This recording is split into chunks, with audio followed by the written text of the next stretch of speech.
Hello friends, welcome to दृष्टि IQ। आज की ये वीडियो आपके आने वाले किसी भी एग्जाम के लिए काफ़ी ज़्यादा महत्वपूर्ण रहने वाली है, क्योंकि इस वीडियो के अंदर हम लोग कवर करेंगे 2022 की सभी इम्पोर्टेंट नियुक्तियां, यानी कि इम्पोर्टेंट अपॉइंटमेंट्स।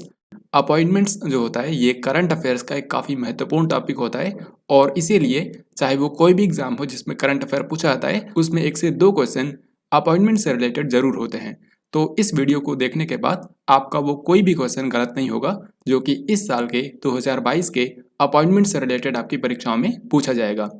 इस वीडियो के अंदर मैं आपको जनवरी से लेकर के मार्च महीने तक के, यानी कि 3 महीने में जो भी अपॉइंटमेंट्स हुई हैं उन सभी को मैं आपको बताऊंगा, फिर चाहे वो राष्ट्रीय स्तर की अपॉइंटमेंट हो या फिर अंतर्राष्ट्रीय स्तर की, क्योंकि किसी भी तरीके से आपके एग्जाम में क्वेश्चन पूछा जा सकता है। तो इस वीडियो को आपको बिल्कुल ध्यान से और अंत तक देखना है, क्योंकि इसमें से कोई भी क्वेश्चन आपकी परीक्षा का हिस्सा हो सकता है। तो चलिए शुरू करते हैं आज की ये इंपॉर्टेंट वीडियो, जिसके अंदर हम लोग कवर करेंगे 2022 के अपॉइंटमेंट्स।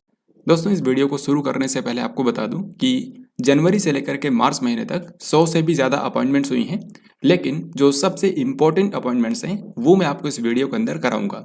और सभी अपॉइंटमेंट्स को मैंने यहाँ पर 2 हिस्सों में बांट रखा है। सबसे पहले नेशनल अपॉइंटमेंट्स हम पढ़ेंगे, यानी कि भारत के अंदर जो नियुक्तियां हुई हैं उनको पढ़ेंगे। फिर इसी वीडियो में हम लोग आगे इंटरनेशनल अपॉइंटमेंट्स भी कवर करेंगे, जहाँ पर हम लोग ये भी देखेंगे कि किन किन कंट्रीज के नए राष्ट्रपति और प्रधानमंत्री बने हैं।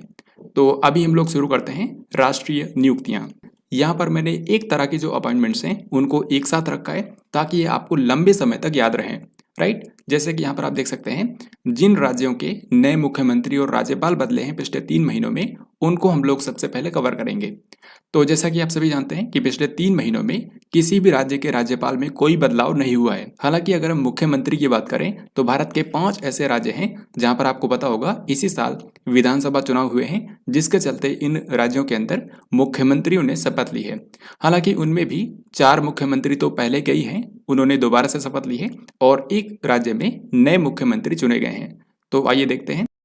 यहाँ पर आप देख सकते हैं भारत का मैप, और भारत के मैप में जो यहाँ पर स्टेट मार्क किया हुआ है वो है पंजाब, क्योंकि पंजाब राज्य में भी इस साल विधानसभा चुनाव हुए हैं और यहाँ पर कांग्रेस पार्टी की हार हुई है। आम आदमी पार्टी ने बहुमत हासिल किया है, क्योंकि पंजाब के अंदर विधानसभा सीटों की संख्या 117 और इसमें से 92 सीटें जीती हैं आम आदमी पार्टी ने। तो इस तरीके से आम आदमी पार्टी की यहाँ पर सरकार बनी है, और जो नए मुख्यमंत्री बने हैं उनका नाम है भगवंत मान। तो कई बार आपके एग्जाम में ये भी पूछा जाता है कि जो नए मुख्यमंत्री बने हैं उनकी पार्टी कौन सी है। तो भगवंत मान जो हैं ये आम आदमी पार्टी के हैं, ये भी आपको ध्यान रखना है। अभी मैं आपको बता रहा था कि जिन 5 राज्यों के अंदर विधानसभा चुनाव हुए हैं उनमें से सिर्फ एक ही राज्य में मुख्यमंत्री बदले हैं, और वो यही है, क्योंकि इससे पहले थे कांग्रेस पार्टी के चरणजीत सिंह चन्नी, तो अब नए बन गए हैं आम आदमी पार्टी के भगवंत मान। तो बाकी जो अन्य 4 राज्य हैं उनमें तो वही हैं जिन्होंने दोबारा से शपथ ली है। तो आइए देखते हैं। जैसे उत्तर प्रदेश की अगर हम बात करें तो उत्तर प्रदेश में बीजेपी पार्टी की सरकार है, और यहाँ पर एक बार फिर से मुख्यमंत्री बन गए हैं योगी आदित्यनाथ। इस बार के विधानसभा चुनाव में जो भारतीय जनता पार्टी है इसने 255 सीटें जीती थी 403 में से। तो इस तरीके से योगी आदित्यनाथ जो हैं इनको फिर से मुख्यमंत्री चुन लिया गया है। फिर इसके बाद जो नेक्स्ट राज्य है वह है उत्तराखंड। उत्तराखंड में भी बीजेपी की सरकार पहले थी, और एक बार फिर से यहाँ पर बीजेपी की सरकार बनी है। तो यहाँ के जो मुख्यमंत्री हैं उनका नाम है पुष्कर सिंह धामी। इस बार के उत्तराखंड विधानसभा चुनाव में टोटल 70 सीटों में से 47 सीटें जीती हैं बीजेपी पार्टी ने। तो इस तरीके से यहाँ के एक बार फिर से मुख्यमंत्री चुन लिए गए हैं पुष्कर सिंह धामी। फिर इसके बाद नेक्स्ट राज्य है भारत का पूर्वोत्तर राज्य मणिपुर। तो मणिपुर के अंदर भी इस साल विधानसभा चुनाव हुए हैं, और यहाँ पर भी बीजेपी पार्टी ने बहुमत हासिल किया है। तो यहाँ के जो अभी तक मुख्यमंत्री थे एन वीरेन सिंह, एक बार फिर से इन्हीं को मणिपुर का मुख्यमंत्री चुन लिया गया है। इस बार के मणिपुर विधानसभा चुनाव में टोटल 60 में से 32 सीटें जीती हैं भारतीय जनता पार्टी ने। तो ये आपको ध्यान रखना है, मणिपुर के मुख्यमंत्री फिर से बन गए हैं एन बीरेन सिंह। फिर इसके बाद नेक्स्ट राज्य है गोवा। तो गोवा के अंदर इससे पहले भी बीजेपी की गठबंधन सरकार थी, और एक बार फिर से यहाँ पर बीजेपी की गठबंधन सरकार बनी है। तो यहाँ के जो नए मुख्यमंत्री बने हैं इनका नाम है प्रमोद सावंत। इससे पहले भी यही थे, और एक बार फिर से इनको गोवा का मुख्यमंत्री चुन लिया गया है।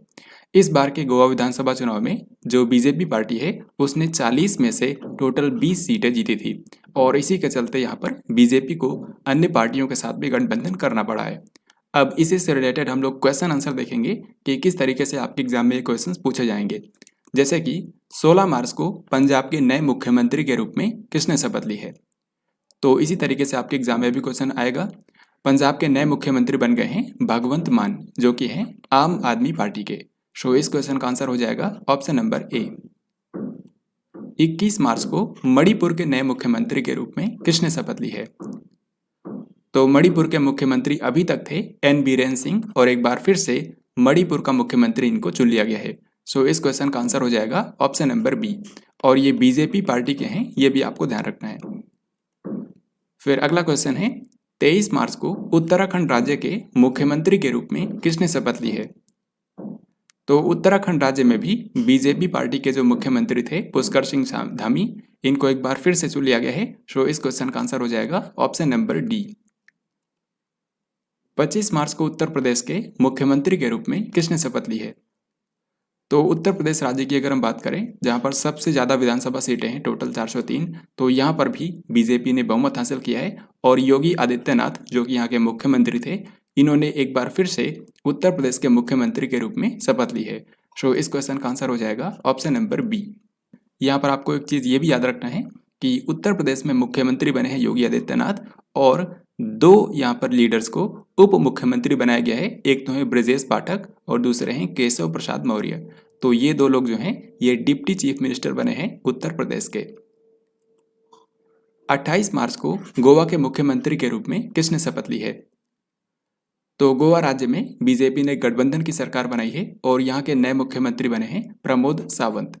एक बार फिर से इनको यहाँ पर गोवा का मुख्यमंत्री बना दिया गया है। सो इस क्वेश्चन का आंसर होगा ऑप्शन ए। पिछले 3 महीनों में भारत के अंदर कुछ एयरलाइंस के अंदर कुछ महत्वपूर्ण अपॉइंटमेंट्स हुई हैं, तो उनको हम देख। एयर इंडिया के अध्यक्ष के रूप में किसे नियुक्त किया गया है। तो एयर इंडिया जो कि अभी तक एक सरकारी एयरलाइंस कंपनी थी, लेकिन अब ये एक प्राइवेट एयरलाइंस कंपनी बन गई है, क्योंकि इसको भारत सरकार ने टाटा सन्स को बेच दिया है 18,000 करोड़ रुपए में। तो एयर इंडिया के जो अध्यक्ष बने हैं उनका नाम है एन चंद्रशेखरन। आप सभी जानते हैं कि जो एन चंद्रशेखरन हैं ये टाटा सन्स के वर्तमान अध्यक्ष हैं, तो इन्हीं को एयर इंडिया एयरलाइंस का अध्यक्ष बना दिया गया है। So this question is very very important. Vinod Kannan ने इनमें से किस एयरलाइंस के नए मुख्य कार्यकारी अधिकारी यानी कि सीईओ के रूप में पदभार संभाला है। तो विनोद कन्नन जो हैं ये विस्तारा एयरलाइंस के नए मुख्य कार्यकारी अधिकारी बने हैं। सो इस क्वेश्चन का आंसर हो जाएगा option number A. Vistara airlines का मुख्यालय है हरियाणा के गुरुग्राम में, और जो पीछे मैंने आपको बताया एयर इंडिया का मुख्यालय है नई दिल्ली में। इंडिगो एयरलाइंस के नए प्रबंध निदेशक के रूप में किसे अपॉइंट कर दिया गया है। तो इंडिगो एयरलाइंस भी भारत की एक प्राइवेट एयरलाइंस कंपनी है। इसके नए मैनेजिंग डायरेक्टर बन गए हैं राहुल भाटिया। सो इस क्वेश्चन का आंसर हो जाएगा option number B. IndiGo airlines का मुख्यालय भी हरियाणा के गुरुग्राम में है। इसके बाद नेक्स्ट क्वेश्चन है जेट एयरवेज के नए मुख्य कार्यकारी अधिकारी के रूप में किसे अपॉइंट कर दिया गया है। तो जो जेट एयरवेज है ये भी भारत की एक प्राइवेट एयरलाइंस कंपनी है। इसका मुख्यालय नई दिल्ली में है। तो इसके नए सीईओ बन गए हैं संजीव कपूर। सो इस क्वेश्चन का आंसर हो जाएगा ऑप्शन नंबर ए। अब यहाँ पर हम लोग देखेंगे भारत के विभिन्न संस्थाओं, कंपनियों और विभागों में जो इंपॉर्टेंट नियुक्तियां हुई हैं उनके बारे में। इससे रिलेटेड अक्सर आपके एग्जाम में क्वेश्चन पूछा जाता है, क्योंकि जो सरकारी संस्थाओं में अपॉइंटमेंट्स होती हैं उनके बारे में एग्जाम में क्वेश्चन कई बार पूछे गए हैं। तो जैसे यहाँ पर आप देख सकते हैं भारतीय प्रतिभूति और विनिमय बोर्ड यानी कि सेबी की पहली महिला अध्यक्ष कौन बन गई हैं। तो सेबी यानी कि securities exchange board of India, ये भारत के शेयर मार्केट को रेगुलेट करता है, और इसका मुख्यालय है मुंबई शहर में। तो अभी तक इसके जो अध्यक्ष थे उनका नाम था अजय त्यागी, जो काफ़ी लंबे समय से थे, लेकिन अब ये रिटायर हो गए हैं, और इनकी जगह पर एक महिला को अपॉइंट किया गया है जिनका नाम है माधवी पुरी बुच, और इस तरीके से ये सेबी की पहली महिला अध्यक्ष बन गई हैं। सो ये क्वेश्चन काफ़ी ज़्यादा महत्वपूर्ण हो जाता है। अगला क्वेश्चन भी काफ़ी ज़्यादा इंपॉर्टेंट है। आपको ये बताना है कि भारतीय अंतरिक्ष अनुसंधान संगठन यानी कि इसरो का नया अध्यक्ष किसे अपॉइंट कर दिया गया है। तो भारतीय अंतरिक्ष अनुसंधान संगठन जो है ये भारत की स्पेस एजेंसी है। जिस तरीके से अमेरिका की स्पेस एजेंसी का नाम नासा है, उसी तरीके से भारत की जो स्पेस एजेंसी है उसका नाम है इसरो, और इसका मुख्यालय है बेंगलुरु शहर में। तो अभी तक इसके जो अध्यक्ष थे के सिवन, अब वो रिटायर हो चुके हैं। के सिवन की जगह ली है एस सोमनाथ ने। तो इनको 3 साल के लिए इसरो का नया अध्यक्ष बना दिया गया है। सो इस क्वेश्चन का आंसर हो जाएगा ऑप्शन नंबर ए। यहाँ पर आपको एक चीज और बता दूं, अगर आपसे ये पूछा जाए कि भारत के अंतरिक्ष सचिव कौन है, तो वो भी आपको यही आंसर लगाना है। और अगर आपसे ये पूछा जाए कि भारत के अंतरिक्ष आयोग के अध्यक्ष कौन है, तो भी आंसर होगा एस सोमनाथ। नेक्स्ट क्वेश्चन में आपसे पूछा गया है कि विक्रम साराभाई अंतरिक्ष केंद्र के नए डायरेक्टर के रूप में किसे अपॉइंट कर दिया गया है। तो विक्रम साराभाई अंतरिक्ष केंद्र जो है ये इसरो के अंडर में ही काम करता है और इसका मुख्यालय है केरल की राजधानी तिरुवनंतपुरम में। केरल की राजधानी तिरुवनंतपुरम में विक्रम साराभाई स्पेस सेंटर का मुख्यालय है। ये कई बार एग्जाम में पूछा गया है। तो इसके जो नए डायरेक्टर बने हैं इनका नाम है डॉक्टर उन्नी कृष्णन नायर। डॉक्टर उन्नी कृष्णन नायर बने हैं विक्रम साराभाई स्पेस सेंटर के नए निदेशक यानी कि डायरेक्टर। सो यहाँ पर आंसर हो जाएगा ऑप्शन डी। भारतीय बीमा नियामक और विकास प्राधिकरण यानी कि insurance regulatory and development authority of India, जिसको शॉर्ट में बोला जाता है IRDAI के नाम से, तो आपको बताना है कि इसके अध्यक्ष के रूप में किसे अपॉइंट कर दिया गया है। इसके आप नाम से ही समझ सकते हैं, insurance regulatory and development authority of India. तो ये जो संस्था है ये भारत के बीमा क्षेत्र को रेगुलेट करती है और उसके विकास के लिए काम करती है। इसका अगर आपसे मुख्यालय पूछें तो इसका मुख्यालय है हैदराबाद शहर में। तो अभी तक इसके अध्यक्ष थे सुभाष चंद्र खुंटिया, लेकिन सुभाष चंद्र खुंटिया की जगह ली है देबाशीष पांडा ने। सो इस क्वेश्चन का आंसर हो जाएगा ऑप्शन नंबर सी। तो IRDAI के नए अध्यक्ष बन गए हैं देबाशीष पांडा, जो कि भारत के पूर्व वित्त सचिव भी रह चुके हैं। केंद्रीय माध्यमिक शिक्षा बोर्ड यानी कि CBSE के नए अध्यक्ष के रूप में किसे अपॉइंट कर दिया गया है। Central board of secondary education, जिसका मुख्यालय नई दिल्ली में है, अभी तक इसके अध्यक्ष थे मनोज आहूजा, लेकिन मनोज आहूजा को भारत का अब कृषि सचिव बना दिया गया है। भारत के एग्रीकल्चर सेक्रेटरी बन गए हैं मनोज आहूजा। तो अब उनकी जगह ली है विनीत जोशी ने। तो आपको बिल्कुल ध्यान रखना है, CBSE के नए अध्यक्ष बन गए हैं विनीत जोशी और भारत के नए कृषि सचिव बन गए हैं मनोज आहूजा। हालांकि ये क्वेश्चन भी आगे हम लोग इसी वीडियो के अंदर कवर करेंगे। विश्वविद्यालय अनुदान आयोग यानी कि UGC के अध्यक्ष के रूप में किसे अपॉइंट कर दिया गया है। तो यूनिवर्सिटी ग्रांट्स कमीशन, जिसको शॉर्ट में UGC के नाम से जाना जाता है, इसके नए अध्यक्ष बन गए हैं professor M Jagdish Kumar. Professor M Jagdish Kumar.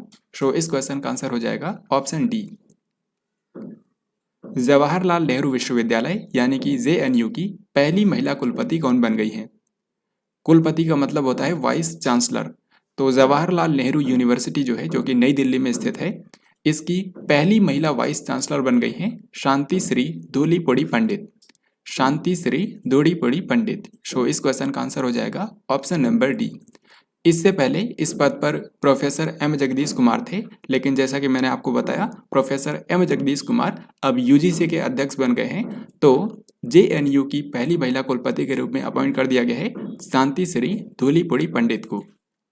फिर इसके बाद नेक्स्ट क्वेश्चन है, राष्ट्रीय शैक्षिक अनुसंधान और प्रशिक्षण परिषद यानी कि NCERT का नया डायरेक्टर किसे अपॉइंट कर दिया गया है। तो NCERT, जिसका फुल फॉर्म होता है national council of education research and training, तो इसका मुख्यालय वैसे नई दिल्ली में है और इसके अध्यक्ष बन गए हैं दिनेश प्रसाद शकलानी। दिनेश प्रसाद शकलानी बन गए हैं NCERT के नए निदेशक यानी कि डायरेक्टर। सो इस क्वेश्चन का आंसर हो जाएगा ऑप्शन नंबर डी। तो आप देख सकते हैं हाल ही में कई सारी शैक्षिक संस्थाओं के भी हेड बदले हैं, जैसे कि यहाँ पर मैंने आपको बताया CBSE के अध्यक्ष बने हैं विनीत जोशी, विश्वविद्यालय अनुदान आयोग के अध्यक्ष बन गए हैं professor M Jagdish Kumar, JNU की पहली महिला कुलपति बनी है शांति श्री धूलीपड़ी पंडित और NCERT के नए डायरेक्टर बन गए हैं दिनेश प्रसाद शकलानी। कर्मचारी चयन आयोग यानी कि SSC के नए अध्यक्ष के रूप में किसे अपॉइंट कर दिया गया है। तो स्टाफ सिलेक्शन कमीशन, जिसको शॉर्ट में SSC के नाम से जाना जाता है, ये भारत के अलग अलग विभागों में कई सारे इंपॉर्टेंट पदों पर नियुक्तियां करता है। तो इसके जो अध्यक्ष हैं उनका नाम है S किशोर। तो हाल ही में SSC के नए अध्यक्ष बन गए हैं S किशोर। इससे पहले थे ब्रजराज शर्मा, लेकिन अब बन गए हैं S Kishore. Next question and also very important, railway board का नया अध्यक्ष और मुख्य कार्यकारी अधिकारी यानी कि CEO किसे अपॉइंट कर दिया गया है। तो दोस्तों, जैसा कि आपको पता होगा इससे पहले तक रेलवे बोर्ड के अध्यक्ष थे सुनीत शर्मा, जिनको 2021 में अपॉइंट किया गया था, लेकिन अब वो रिटायर हो चुके हैं। तो सुनीत शर्मा की जगह जो भारत की रेलवे बोर्ड के नए अध्यक्ष बने हैं उनका नाम है विनय कुमार त्रिपाठी। विनय कुमार त्रिपाठी, या फिर आपके एग्जाम में शॉर्ट में वीके त्रिपाठी भी आ सकता है। सो इसका आंसर याद रखिए, रेलवे बोर्ड के नए अध्यक्ष बन गए हैं Vinay Kumar Tripathi. Indian farmers fertiliser cooperative limited यानी कि इफ्को के नए अध्यक्ष कौन बन गए हैं? तो Indian farmers fertiliser cooperative limited यानी कि जिसको हम लोग शॉर्ट में इफ्को बोलते हैं, ये दुनिया की सबसे बड़ी सहकारी समिति है और ये भारत के अंदर फर्टिलाइजर यानी कि उर्वरक बनाने का काम करती है। ये देश की सबसे बड़ी फर्टिलाइजर उत्पादक कंपनी है और इसका मुख्यालय अगर आपसे पूछें, इसका मुख्यालय है नई दिल्ली के अंदर। तो इसके अगर हम अध्यक्ष की बात करें तो अभी तक इसके अध्यक्ष थे बलविंदर सिंह नकई, लेकिन बलविंदर सिंह नकई जो हैं पिछले साल अक्टूबर महीने में इनका देहांत हो गया था, तो उसके बाद से ही ये पद खाली था। तो अभी इफ्को के नए अध्यक्ष बना दिए गए हैं दिलीप संघानी। सो इस क्वेश्चन का आंसर हो जाएगा ऑप्शन नंबर सी। तो आपको ध्यान रखना है, इफ्को के नए अध्यक्ष बन गए हैं Dilip Sanghani. Oil and natural gas corporation यानी कि ओएनजीसी में अध्यक्ष और प्रबंध निदेशक यानी कि सीएमडी का अतिरिक्त प्रभार किसको दिया गया है? तो जो oil and natural gas corporation है यानी कि ओएनजीसी, ये भारत के पेट्रोलियम और प्राकृतिक गैस मंत्रालय के अंतर्गत काम करती है। ये भारत की एक महारतन कंपनी है और इसका मुख्यालय आपको मिलेगा नई दिल्ली के अंदर। तो अभी हाल ही में क्या हुआ है, इसके चेयरमैन और मैनेजिंग डायरेक्टर का अतिरिक्त प्रभार दे दिया गया है एक महिला को, जिनका नाम है अलका मित्तल। और क्योंकि आप जानते हैं कि जो ओएनजीसी है ये भारत की सबसे बड़ी तेल और प्राकृतिक गैस कंपनी है, तो इस तरीके से देश की सबसे बड़ी तेल और प्राकृतिक गैस कंपनी को लीड करने वाली ये पहली महिला है, ये भी आपको ध्यान रखना। ऑयल इंडिया लिमिटेड के अगले अध्यक्ष और प्रबंध निदेशक के रूप में किसे नामित किया गया है?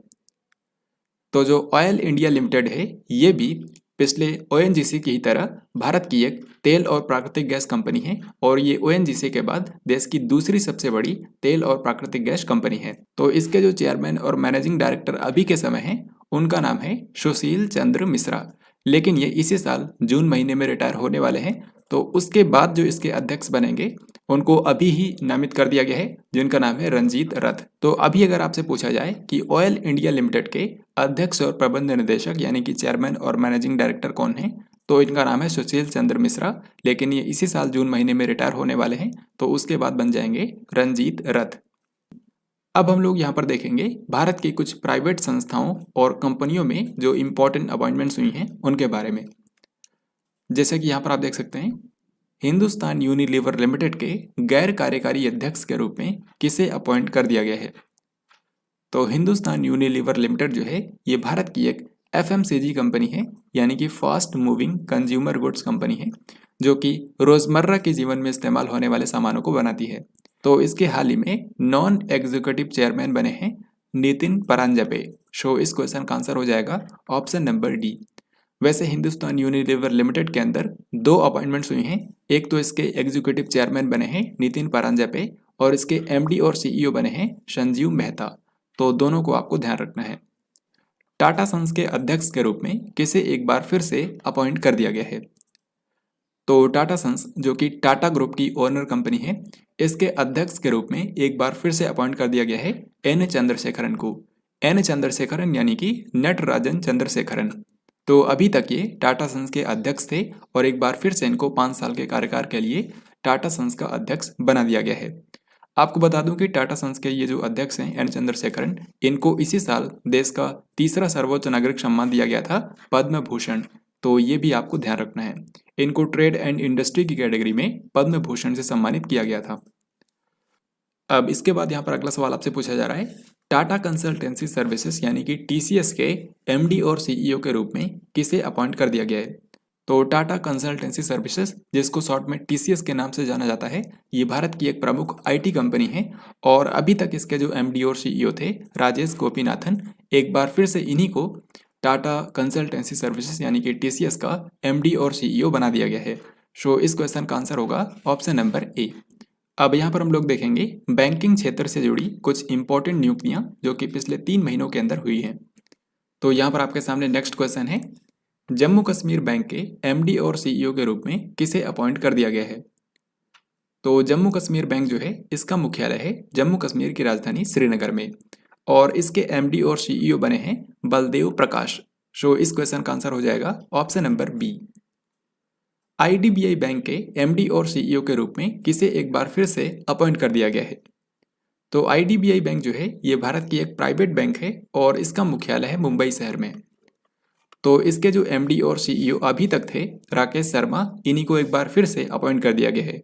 सो इस क्वेश्चन का आंसर हो जाएगा ऑप्शन नंबर ए। तो जम्मू कश्मीर बैंक के एमडी और सीईओ बने हैं बलदेव प्रकाश, आईडीबीआई बैंक के एमडी और सीईओ बने हैं राकेश शर्मा। हाल ही में केंद्र सरकार ने एलआईसी के अध्यक्ष एमआर कुमार के कार्यकाल को कितने साल के लिए बढ़ा दिया है? तो जो भारतीय जीवन बीमा निगम है यानी कि life insurance corporation of India, जिसको शॉर्ट में एलआईसी बोलते हैं, इसका मुख्यालय है मुंबई शहर में और इसके जो अध्यक्ष हैं उनका नाम है एमआर कुमार। तो एमआर कुमार का कार्यकाल हाल ही में 1 साल के लिए बढ़ा दिया गया है। सो इस क्वेश्चन का आंसर हो जाएगा option number A. Institute of chartered accountants of India यानी कि आईसीएआई, जिसका मुख्यालय नई दिल्ली के अंदर है और ये भारत का सबसे बड़ा लेखा निकाय है। तो आपको बताना है कि इसके अध्यक्ष के रूप में किसे अपॉइंट कर दिया गया है। तो institute of chartered accountants of India के नए अध्यक्ष बन गए हैं देबाशीष मित्रा। सो इस क्वेश्चन का आंसर होगा ऑप्शन बी। भारतीय दिवाला और शोधन अक्षमता बोर्ड यानी कि insolvency and bankruptcy board of India के अध्यक्ष के रूप में किसने कार्यभार संभाला है? तो insolvency and bankruptcy board of India के नए अध्यक्ष बन गए हैं रवि मित्तल जो हैं इससे पहले ये भारत के खेल सचिव थे, लेकिन अब इनको insolvency and bankruptcy board of India का अध्यक्ष बना दिया गया है। भारत सरकार के नए मुख्य आर्थिक सलाहकार के रूप में किसे अपॉइंट किया गया है? तो भारत सरकार के अभी तक जो मुख्य आर्थिक सलाहकार थे उनका नाम था कृष्णमूर्ति सुब्रमण्यम, लेकिन इन्होंने पिछले ही साल इस्तीफा दे दिया था। तो उसके बाद अब भारत के नए चीफ इकोनॉमिक एडवाइजर यानी कि मुख्य आर्थिक सलाहकार बन गए हैं डॉक्टर वी अनंत नागेश्वरन। तो देश के नए मुख्य आर्थिक सलाहकार बने हैं डॉक्टर वी अनंत नागेश्वरन। हाल ही में किस पूर्व आरबीआई गवर्नर को एशियन इंफ्रास्ट्रक्चर इन्वेस्टमेंट बैंक यानी कि एआईआईबी का उपाध्यक्ष अपॉइंट कर दिया गया है? तो एशियन इंफ्रास्ट्रक्चर इन्वेस्टमेंट बैंक, जिसको शॉर्ट में एआईआईबी बोलते हैं, इसका मुख्यालय है चीन की राजधानी बीजिंग में और इसके जो अध्यक्ष हैं उनका नाम है जिन लीकन। लेकिन यहाँ पर अध्यक्ष के बारे में नहीं पूछा गया है, यहाँ पर पूछा गया है कि इसके उपाध्यक्ष कौन बने हैं। तो इसके उपाध्यक्ष बने हैं आरबीआई के पूर्व गवर्नर उर्जित पटेल। सो इस क्वेश्चन का आंसर हो जाएगा ऑप्शन नंबर ए। अब यहाँ पर हम लोग देखेंगे भारत के रक्षा क्षेत्र में कौन कौन सी इंपॉर्टेंट नियुक्तियां हुई हैं। तो यहाँ पर आप देख सकते हैं भारतीय तटरक्षक बल के नए महानिदेशक के रूप में किसे अपॉइंट किया गया है? तो भारतीय तटरक्षक बल यानी कि इंडियन कोस्ट गार्ड, जो कि भारत की तट रेखा की रक्षा करता है और इसका मुख्यालय है नई दिल्ली के अंदर। तो अभी तक इसके जो महानिदेशक थे उनका नाम था कृष्ण स्वामी नटराजन यानी कि के नटराजन, लेकिन अब उनकी जगह ली है वीरेंद्र सिंह पठानिया ने। तो इंडियन कोस्ट गार्ड के नए डायरेक्टर जनरल बन गए हैं वीरेंद्र सिंह पठानिया और याद रखिए ये इंडियन कोस्ट गार्ड के 24वें महानिदेशक बने हैं। सशस्त्र सीमा बल यानी कि एसएसबी के महानिदेशक का अतिरिक्त प्रभार किसको दिया गया है? तो दोस्तों जैसा कि आप जानते हैं जो एसएसबी है यानी कि सशस्त्र सीमा बल, ये नेपाल और भूटान बॉर्डर पर भारत की रक्षा करता है। इसका मुख्यालय नई दिल्ली में है और इसके अभी तक जो अध्यक्ष थे उनका नाम था कुमार राजेश चंद्र, लेकिन कुमार राजेश चंद्र जो हैं ये 2021 के एंड में ही रिटायर हो गए थे, तो उसके बाद ही ये पद खाली हो गया था। तो जब तक नए डायरेक्टर जनरल को अपॉइंट नहीं किया जाता है तब तक जो आईटीबीपी के महानिदेशक हैं यानी कि संजय अरोड़ा, इनके पास भी एसएसबी का अतिरिक्त प्रभार होगा। सो इस क्वेश्चन का आंसर हो जाएगा ऑप्शन नंबर सी। तो एसएसबी के महानिदेशक का अतिरिक्त प्रभार दिया गया है संजय अरोड़ा को। दिल्ली स्थित पश्चिमी वायुसेना कमान के वायु अफसर कमांडिंग इन चीफ का कार्यभार किसने संभाला है? तो भारत की जो वायुसेना है यानी कि इंडियन एयरफोर्स, इसकी टोटल 7 कमांड्स हैं पूरे देश भर में और इनमें से जो सबसे बड़ी और सबसे इम्पोर्टेंट कमांड है वो है वेस्टर्न एयर कमांड यानी कि पश्चिमी वायु कमान। इसका मुख्यालय है दिल्ली के अंदर। तो इसके जो हेड बने हैं उनका नाम है श्री कुमार प्रभाकरण। सो इस क्वेश्चन का आंसर हो जाएगा ऑप्शन नंबर बी। भारत के पहले राष्ट्रीय समुद्री सुरक्षा समन्वयक यानी कि नेशनल मैरीटाइम सिक्योरिटी कोऑर्डिनेटर के रूप में किसे अपॉइंट किया गया है? So this question is very very important, क्योंकि भारत में समुद्री सुरक्षा को बढ़ावा देने के लिए एक नया पद बनाया गया है जिसको बोलते हैं नेशनल मैरीटाइम सिक्योरिटी कोऑर्डिनेटर यानी कि राष्ट्रीय समुद्री सुरक्षा समन्वयक। तो इस पद पर अपॉइंट होने वाले जो पहले व्यक्ति बने हैं इनका नाम है जी अशोक कुमार। जी अशोक कुमार भारतीय नौसेना के पूर्व उप प्रमुख रह चुके हैं, तो इन्हीं को भारत का पहला राष्ट्रीय समुद्री सुरक्षा समन्वयक बनाया गया है। जैसा कि मैंने आपको बताया कि ये पद भारत की समुद्री सुरक्षा को बढ़ावा देने के लिए बनाया गया है, क्योंकि आपको पता होगा 2008 में जो मुंबई में 26/11 आतंकी हमला हुआ था उसमें जो आतंकवादी हैं वो समुद्री रास्ते से ही भारत में आए थे। तो ऐसे में भारत की समुद्री सुरक्षा को बढ़ावा देने के लिए ये नया पद बनाया गया है और इस पर अपॉइंट होने वाले पहले व्यक्ति हैं जी अशोक कुमार। भारतीय थल सेना के उप प्रमुख का कार्यभार किसने संभाला है? तो इंडियन आर्मी के हेड आप जानते हैं जनरल मनोज मुकुंद नरवाने हैं, लेकिन यहाँ पर पूछा जा रहा है कि इंडियन आर्मी के वाइस चीफ कौन बने हैं। तो उप प्रमुख की अगर बात की जाए तो नए बने हैं, इनका नाम है लेफ्टिनेंट जनरल मनोज पांडे। सो इस क्वेश्चन का आंसर हो जाएगा ऑप्शन नंबर सी। तो प्रमुख का नाम पूछें तो मनोज मुकुंद नरवाने और उप प्रमुख का नाम पूछें तो मनोज पांडे। अब यहाँ पर हम लोग कुछ अन्य इंपॉर्टेंट पदों पर जो राष्ट्रीय नियुक्तियां हुई हैं उनको कवर करेंगे और फिर उसके बाद हम लोग इंटरनेशनल अपॉइंटमेंट्स की तरफ जाएंगे। तो अगला सवाल यहाँ पर आपसे पूछा गया है कि जो नेशनल पीपल्स पार्टी है यानी कि एनपीपी उसके अध्यक्ष के रूप में किसे एक बार फिर से चुन लिया गया है? तो जो नेशनल पीपल्स पार्टी है ये भारत की एक नेशनल पार्टी है और ये भारत की सबसे लेटेस्ट राष्ट्रीय पार्टी बनी थी सन 2019 में। और इसी के साथ भारत के अंदर टोटल जो राष्ट्रीय पार्टियां हैं उनकी संख्या हो गई थी 8। तो यहाँ पर पूछा गया है कि इसके अध्यक्ष कौन बने हैं? इसके अध्यक्ष बने हैं कॉनराड संगमा, जो कि आप सभी जानते हैं कि मेघालय के इस समय मुख्यमंत्री हैं। केंद्रीय कानून सचिव अनूप मेंदिरत्ता को इनमें से किस हाईकोर्ट के न्यायाधीश के रूप में नियुक्त किया गया है? तो भारत के दो केंद्रीय कानून सचिव हैं अनूप मेंदिरत्ता, इनको हाल ही में दिल्ली हाई कोर्ट का एक जज बना दिया गया है और ऐसा पहली बार भारत में हुआ है जब भारत के केंद्रीय कानून सचिव को किसी हाई कोर्ट का जज बनाया गया हो। सो दिस क्वेश्चन इज भी वेरी वेरी इंपॉर्टेंट। 14 फरवरी को मद्रास हाई कोर्ट के नए मुख्य न्यायाधीश के रूप में किसने शपथ ली है? तो पिछले 3 महीनों में सिर्फ एक ही हाई कोर्ट के मुख्य न्यायाधीश बदले हैं और वो हैं मद्रास हाई कोर्ट के मुख्य न्यायाधीश। तो यहाँ के जो नए चीफ जस्टिस बने हैं इनका नाम है मुनीश्वर नाथ भंडारी। सो इस क्वेश्चन का आंसर हो जाएगा option number D. Madras high court के न्यायिक क्षेत्र में भारत का तमिलनाडु राज्य आता है और पुदुचेरी जो यूनियन टेरिटरी है वो आता है। क्रिकेट के तीनों फॉर्मेट के लिए भारतीय टीम का कप्तान किसे बना दिया गया है? तो क्रिकेट के तीनों फॉर्मेट में भारतीय टीम के अब कप्तान बन गए हैं रोहित शर्मा। इससे पहले थे विराट कोहली, लेकिन अब रोहित शर्मा को ओडीआई, टेस्ट और टी20 तीनों में ही भारतीय क्रिकेट टीम का कप्तान बना दिया गया है। भारत के लेखा महानियंत्रक यानी कि कंट्रोलर जनरल ऑफ अकाउंट्स का अतिरिक्त प्रभार किसको दिया गया है? तो देखिए अभी तक भारत के लेखा महानियंत्रक यानी कि कंट्रोलर जनरल ऑफ अकाउंट्स थे दीपक दास, लेकिन ये हाल ही में रिटायर हो गए हैं। तो अब इनके रिटायर होने के बाद ये पद खाली हो गया था, तो अतिरिक्त प्रभार दे दिया गया है सोनाली सिंह को। सो इस क्वेश्चन का आंसर होगा ऑप्शन डी। भारत के नए कृषि सचिव के रूप में किसे नियुक्त किया गया है? तो जैसा कि इस वीडियो के अंदर भी मैं आपको बता चुका हूँ, जो सीबीएसई के अध्यक्ष थे मनोज आहूजा, अब उनको भारत का कृषि सचिव बना दिया गया है। सो इस क्वेश्चन का आंसर होगा ऑप्शन नंबर सी। तो ये तो बन गए हैं कृषि सचिव, लेकिन अब सीबीएसई के अध्यक्ष कौन बने हैं? तो उनका नाम है विनीत जोशी।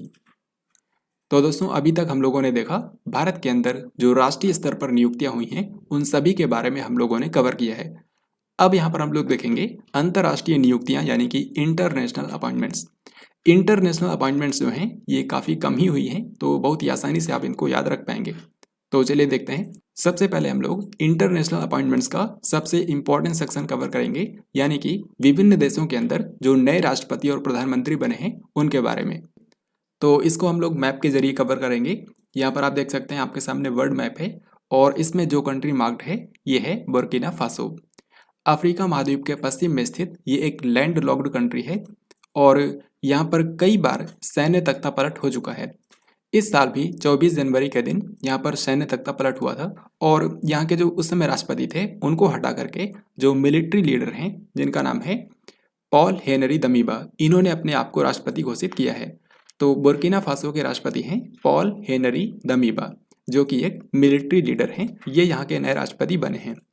फिर इसके बाद जो नेक्स्ट कंट्री है ये है चिली। तो दक्षिण अमेरिका का एक काफ़ी महत्वपूर्ण देश है चिली। यहाँ पर जो नए राष्ट्रपति बने हैं इनका नाम है गैब्रियल बोरिक। गैब्रियल बोरिक से पहले चिली कंट्री के राष्ट्रपति थे सेबेस्टियन पिनेरा, लेकिन अब बन गए हैं गैब्रियल बोरिक। और आपको बता दूं कि ये चिली कंट्री के सबसे युवा राष्ट्रपति बन गए हैं। इसके बाद जिस कंट्री के नए राष्ट्रपति बने हैं वो है दक्षिण कोरिया। दक्षिण कोरिया के अंदर हाल ही में राष्ट्रपति चुनाव हुए थे और जैसा कि आपको पता है अभी तक दक्षिण कोरिया के राष्ट्रपति थे मून जाए इन, लेकिन मून जाए इन जो हैं वो इस बार के चुनाव में हार गए हैं। तो यहाँ के जो नए राष्ट्रपति होंगे उनका नाम है यून सुक योल। यून सुक योल जो हैं ये मई महीने में अपना पदभार संभालेंगे। तब तक जो यहाँ के राष्ट्रपति हैं उनका नाम है मून जाए इन। तो ये आपको बिल्कुल भी नहीं भूलना है। अगर अभी आपसे पूछा जाए कि दक्षिण कोरिया के राष्ट्रपति कौन हैं तो उनका नाम है मून जाए इन और 10 मई को ये जो नए राष्ट्रपति होंगे उनका नाम होगा यून सुक योल। दक्षिण कोरिया के बाद जो नेक्स्ट कंट्री है ये है यूरोपीय देश हंगरी। हंगरी हाल ही में काफ़ी चर्चा में भी था क्योंकि यूक्रेन पर रूस ने आक्रमण किया है और यूक्रेन का पड़ोसी देश है हंगरी। तो हंगरी के अंदर जो नई राष्ट्रपति बनी है वो एक महिला हैं जिनका नाम है कैटलीन नोवाक। और कैटलीन नोवाक जो है ये हंगरी देश की पहली महिला राष्ट्रपति होंगी। हालांकि अभी के लिए इनको सिर्फ इलेक्ट किया गया है, ये 10 मई को अपना पदभार संभालेंगी। तो अभी के समय कौन है? अभी के समय हंगरी के राष्ट्रपति हैं जानोस एडर, लेकिन इनके बाद 10 मई को नई राष्ट्रपति होंगी जिनका नाम है कैटलीन नोवाक और ये इस कंट्री की पहली महिला राष्ट्रपति होंगी। फिर इसके बाद यूरोप का एक अन्य देश है जर्मनी। जर्मनी के अंदर भी हाल ही में नए राष्ट्रपति बन गए हैं फ्रैंक वाल्टर स्टीनमियर। दोस्तों आपको बता दूं कि फ्रैंक वाल्टर स्टीनमियर जो हैं ये दोबारा से यहाँ के राष्ट्रपति चुने गए हैं क्योंकि इससे पहले भी जर्मनी के यही राष्ट्रपति थे। तो अगले 5 साल के दूसरे कार्यकाल के लिए इनको एक बार फिर से जर्मनी का राष्ट्रपति चुन लिया गया है। हालांकि जर्मनी कंट्री के अंदर जो मेन पावर होती है वो यहाँ के चांसलर के पास होती है जो कि आज के समय है ओलफ स्कोल्स, लेकिन राष्ट्रपति का नाम भी याद रखिए, जर्मनी के राष्ट्रपति बने हैं फ्रैंक वाल्टर स्टीनमियर। फिर इसके बाद मध्य एशिया के अंदर भी हाल ही में तुर्कमेनिस्तान के अंदर राष्ट्रपति चुनाव हुए थे और तुर्कमेनिस्तान के नए राष्ट्रपति बन गए हैं सरदार बर्डी मुखामदेव। दोस्तों तुर्कमेनिस्तान के अंदर जो राष्ट्रपति का कार्यकाल होता है वो 7 साल का होता है। तो सरदार बर्डी मुखामदेव जो हैं ये यहाँ के नए राष्ट्रपति बन गए हैं। फिर इसके बाद जो अगला कंट्री है ये है बारबाडोस। अभी तक हम लोगों ने जिन कंट्रीज के बारे में देखा वहाँ पर नए राष्ट्रपति बने हैं, जबकि बारबाडोस के अंदर यहाँ पर प्रधानमंत्री की हम लोग बात करेंगे क्योंकि यहाँ की नई प्रधानमंत्री बनी है मिया मोटले। आपको पता होगा पिछले साल नवंबर महीने के अंदर बारबाडोस ने अपने आप को गणतांत्रिक देश घोषित किया था और इस तरीके से बारबाडोस जो है ये दुनिया का सबसे नया गणतांत्रिक देश बना था। तो यहाँ पर हाल ही में आम चुनाव करवाए गए और यहाँ की प्रधानमंत्री बन गई हैं मिया मोटली। तो जिन कंट्रीज के राष्ट्रपति और प्रधानमंत्री बने हैं उनके बारे में हम लोगों ने देखा मैप के अंदर। अब हम लोग उस पर क्वेश्चन आंसर्स लगाएंगे ताकि आपको अच्छे से याद हो पाए। तो यहाँ पर आपके सामने नेक्स्ट क्वेश्चन में पूछा गया है कि सरदार बर्डी मुखामदेव इनमें से किस मध्य एशियाई देश के नए राष्ट्रपति बन गए हैं? तो सरदार बर्डी मुखामदेव जो हैं ये तुर्कमेनिस्तान के नए राष्ट्रपति बने हैं। सो इस क्वेश्चन का आंसर हो जाएगा ऑप्शन नंबर सी। तुर्कमेनिस्तान में राष्ट्रपति का कार्यकाल 7 साल का होता है। तो यहाँ के नए राष्ट्रपति बने हैं सरदार बर्डी मुखामदेव। चिली कंट्री के नए राष्ट्रपति के रूप में किसने शपथ ली है? तो चिली जो कि दक्षिण अमेरिका का एक देश है, यहाँ पर जो राष्ट्रपति बने हैं वो इस कंट्री के सबसे युवा राष्ट्रपति हैं जिनका नाम है गैब्रियल बोरिक। सो इस क्वेश्चन का आंसर हो जाएगा ऑप्शन नंबर ए। दक्षिण कोरिया के नए राष्ट्रपति के रूप में किसे चुना गया है? तो दक्षिण कोरिया जो कि दुनिया की टॉप 10 जो इकोनॉमीज हैं उनमें आता है। इस कंट्री के नए राष्ट्रपति होंगे यून सुक योल। हालांकि अभी के समय यहाँ के जो राष्ट्रपति हैं उनका नाम है मून जाए इन, लेकिन 10 मई के बाद यहाँ के राष्ट्रपति होंगे यून सुक योल। दक्षिण कोरिया की राजधानी है सियोल और यहाँ की जो करेंसी है उसका नाम है वॉन। कैटलीन ईवा नोवाक या फिर कैटलीन नोवाक इनमें से किस कंट्री की पहली महिला राष्ट्रपति बन गई हैं? तो कैटलिन नोवाक जो हैं ये हंगरी देश की पहली महिला राष्ट्रपति बनी हैं।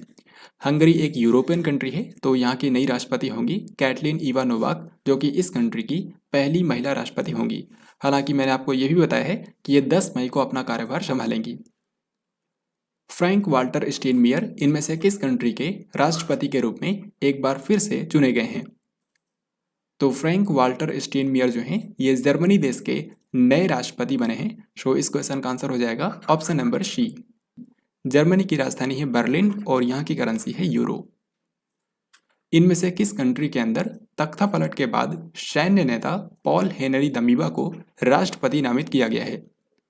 तो जनवरी 2022 में 24 जनवरी के दिन यहाँ पर बुर्किना फासो, जो कि एक अफ्रीकी देश है, यहाँ पर तख्ता पलट हुआ था और जो सैन्य नेता है यानी कि मिलिट्री लीडर पॉल हेनरी दमीबा, इनको यहाँ का राष्ट्रपति नामित किया गया है।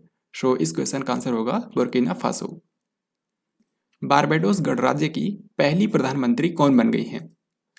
तो जैसा कि मैंने आपको बताया कि बारबाडोस जो है ये दुनिया का सबसे नया रिपब्लिकन कंट्री है, यानी कि सबसे नया गणतांत्रिक देश बना है और यहाँ पर हाल ही में आम चुनाव करवाए गए थे। तो पहली प्रधानमंत्री बन गई हैं मिया अमोर मोटले, मिया मोटले। सो इस क्वेश्चन का आंसर होगा ऑप्शन नंबर बी।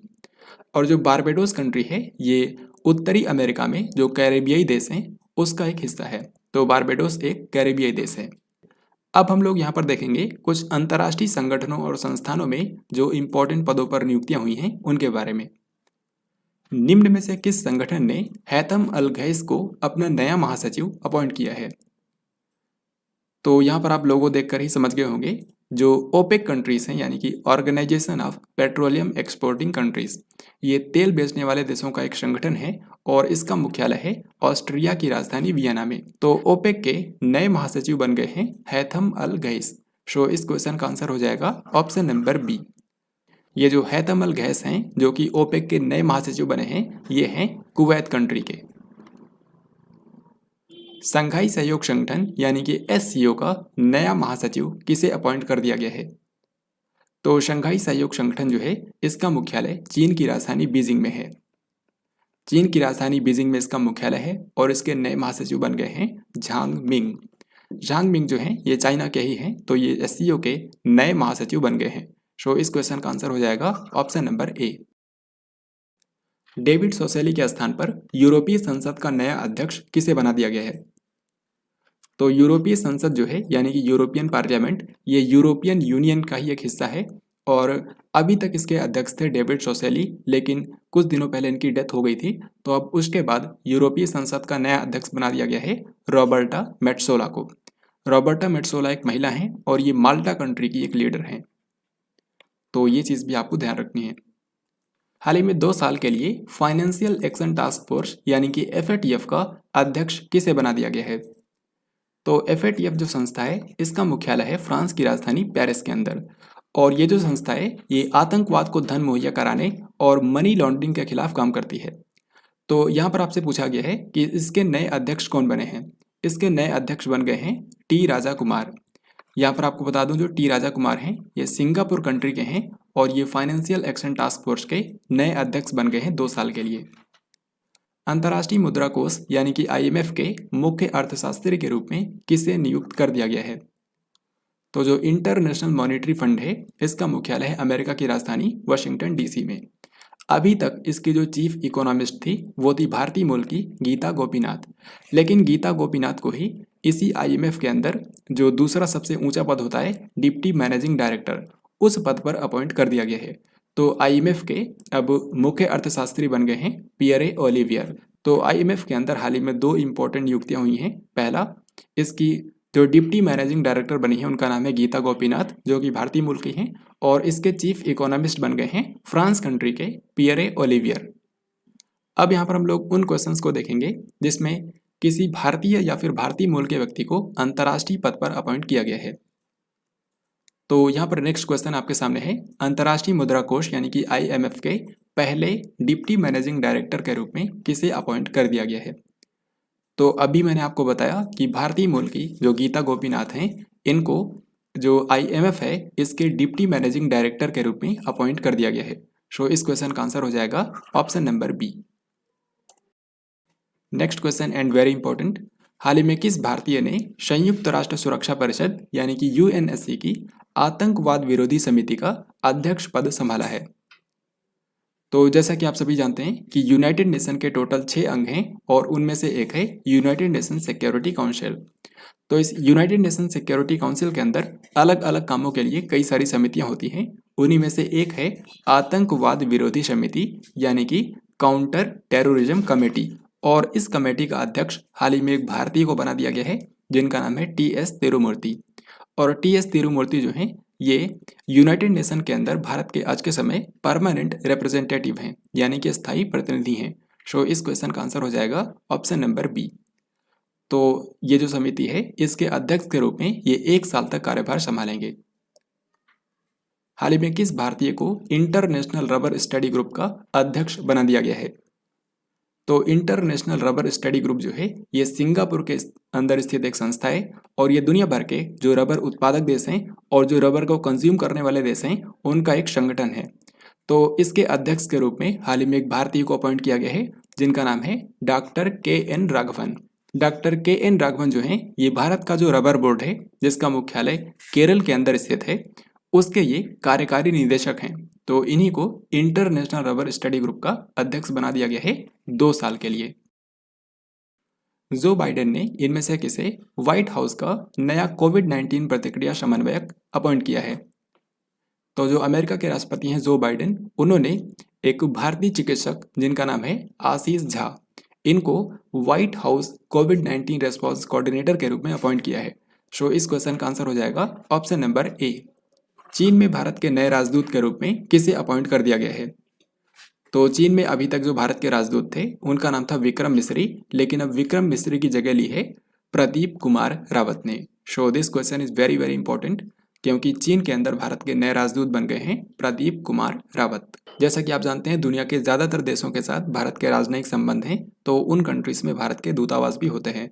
तो उसमें जो मेन व्यक्ति होता है उसको बोलते हैं एम्बेसडर यानी कि राजदूत।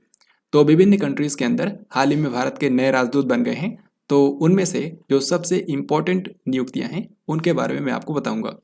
जैसे कि रूस, जो कि आजकल हाल ही में काफ़ी चर्चा में है, तो रूस में भारत के जो राजदूत हैं उनका नाम है पवन कपूर।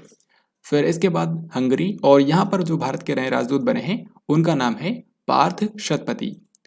फिर इसके बाद इसी तरीके से पोलैंड, ये भी एक यूरोपियन कंट्री है, और यहाँ पर राजदूत के रूप में एक महिला को अपॉइंट किया गया है जिनका नाम है नगमा मोहम्मद मलिक। तो नगमा मोहम्मद मलिक बनी है पोलैंड कंट्री के अंदर भारत की नई राजदूत। फिर स्पेन में भारत के नए राजदूत बने हैं दिनेश कुमार पटनायक, दिनेश के पटनायक। नीदरलैंड के अंदर भारत के नई राजदूत बनी है एक महिला जिनका नाम है रीनत संधू। स्विट्जरलैंड कंट्री के अंदर भारत के नए राजदूत बने हैं संजय भट्टाचार्य।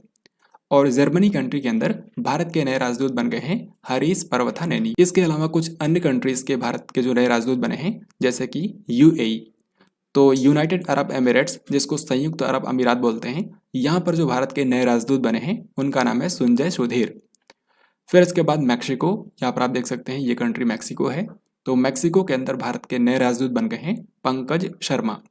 और फिर आखिर में है चाइना। तो चाइना कंट्री के अंदर भारत के नए राजदूत बने हैं प्रदीप कुमार रावत, जिन्होंने विक्रम मिस्री का स्थान लिया है।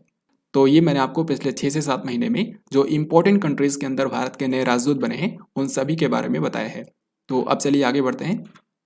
अब यहाँ पर कुछ अन्य इंपॉर्टेंट नियुक्तियां देखेंगे और फिर उसके बाद ये आज का वीडियो एंड हो जाएगा। जो बाइडेन ने अमेरिकी सुप्रीम कोर्ट के अंदर पहली अश्वेत महिला के रूप में किसे मनोनीत किया है? तो अमेरिका की जो सुप्रीम कोर्ट है उसके इतिहास में पहली बार किसी अश्वेत महिला को यहाँ पर नॉमिनेट किया गया है वहाँ के राष्ट्रपति जो बाइडेन के द्वारा। तो जो पहली अश्वेत महिला बनी है अमेरिकी सुप्रीम कोर्ट के अंदर नामित होने वाली, उनका नाम है केतांजी ब्राउन जैक्सन। केतांजी ब्राउन जैक्सन, ये नाम आपको ध्यान रखना है, वेरी इंपॉर्टेंट। फिर अगला सवाल देखते हैं। पाकिस्तान के सर्वोच्च न्यायालय की पहली महिला न्यायाधीश कौन बन गई हैं?